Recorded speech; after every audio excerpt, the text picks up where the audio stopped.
Bon, aujourd'hui, on plonge direct dans l'actu chaude de l'UFC. Un vrai séisme, on peut dire. Ah oui, la nouvelle sur John Jones.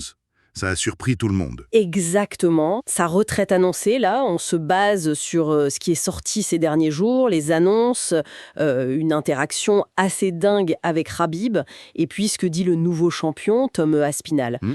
L'idée, c'est de décrypter vite fait ce qui se passe. Jones qui s'en va, Khabib qui réagit, ce que ça change chez les lourds, et puis le choix de GOAT d'Aspinall.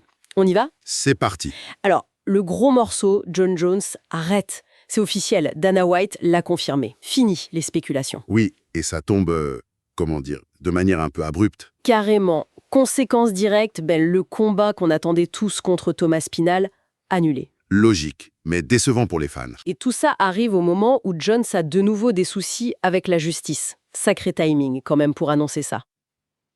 Ouais, le contexte est particulier, c'est clair. Et l'impact, il est immédiat. Pour la division poids lourd, c'est une page énorme qui se tourne. La catégorie peut enfin avancer sans cette ombre planante. Et pour Jones lui-même, son héritage, ça reste cette question super complexe, quoi. Un talent pur, générationnel, personne ne le nie, Non, c'est sûr. mais toujours rattrapé par les controverses en dehors. C'est compliqué de faire la part des choses. C'est exactement ça. Et au milieu de tout ça, il y a une réaction qui a vraiment fait parler. Celle de Khabib Nurmagomedov. Ah oui, j'ai vu ça, surprenant. Carrément.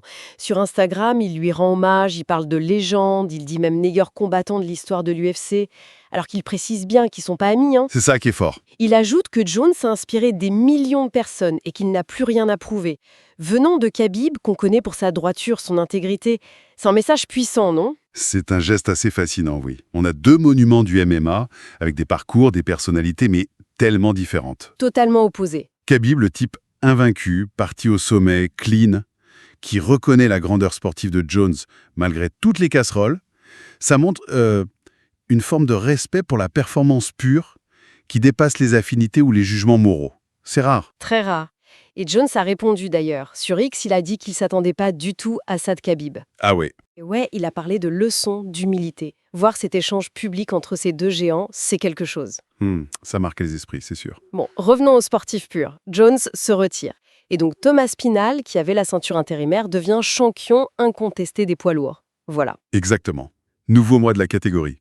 Un nouveau règne qui commence, et on parle déjà de Cyril Gane comme potentiel premier adversaire. Ça promet ça pour la catégorie reine. Ah oui, ça serait une belle affiche. Aspinall est maintenant l'homme à abattre.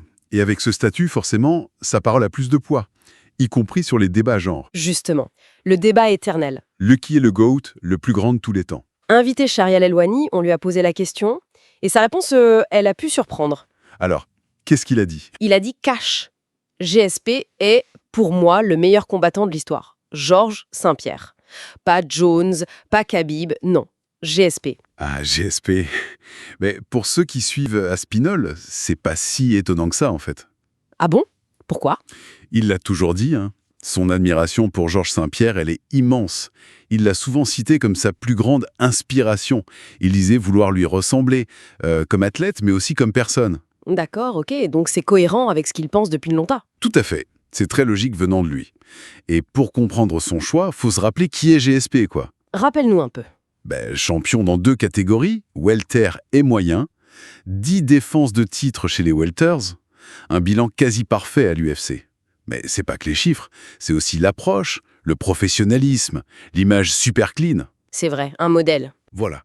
Pour Aspinall, GSP, c'est peut-être l'excellence sur la durée, avec l'éthique en plus. Le package complet, quoi. Donc, si on essaie de résumer un peu tout ça, Jones raccroche, il laisse un trône et un héritage complexe. Oui. On a ce moment de respect assez fou entre Jones et Khabib. Et puis Tom Aspinall, le nouveau boss des lourds, qui prend la place mais dit que son modèle absolu, c'est GSP, une autre légende. Sacré remaniement, hein. C'est exactement ça. Et ça ouvre une question intéressante pour la suite, je trouve. Laquelle ? Maintenant que des figures comme Jones s'effacent et que la nouvelle garde comme Aspinall se tourne vers des modèles comme GSP, est-ce que ça va changer quelque chose? Est-ce qu'on va voir évoluer les styles ou l'image de ce qu'est un champion au sommet du MMA? Qui seront les GSP de demain, en fait? C'est une bonne question, non? C'est une excellente question. Pour finir, l'avenir nous le dira.